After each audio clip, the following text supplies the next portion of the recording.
so we spoke about physical stress, and I think a very important topic which a lot of people don't talk about is also mental stress. The fact that you're doing something which is, I would probably say, unique in the sense that going through a mental rigor and physical rigor, that is running a startup and physical. What's your take on mental fitness? Like, what have you?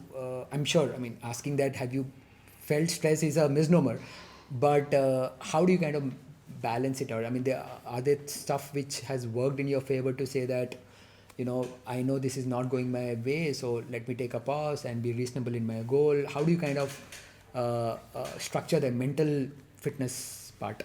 Yeah.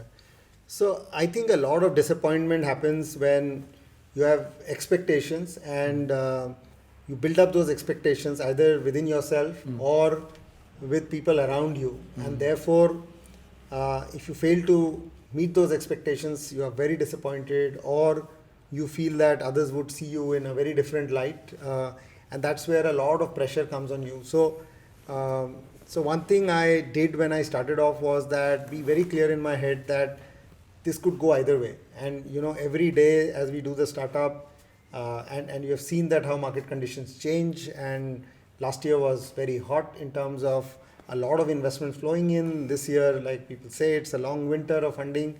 So things change very fast. So in my mind, when I started off, I said, I'm doing it for the next 20 years. I'm not going to go back and take up a job. So this is something I'm going to do for 20 years.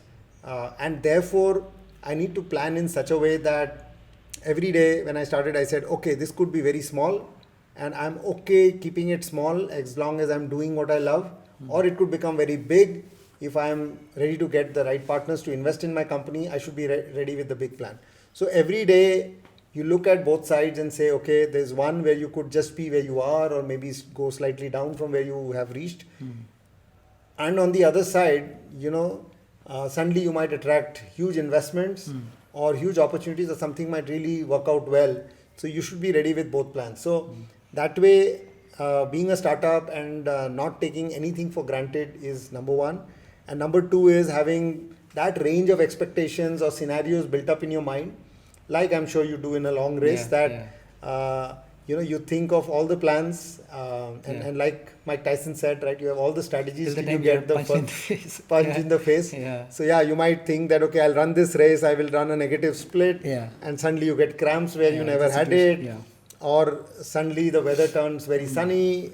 So all of those scenarios you have to build up your mind, build up in your mind, and therefore be ready for it, which then doesn't give you stress. But if you believe if things are going well, things will go on well forever, or if things are bad and they will be bad forever, then you behave very differently, and that could lead to a lot of stress, right? Or people might exit, give up, and it applies equally for sport and business.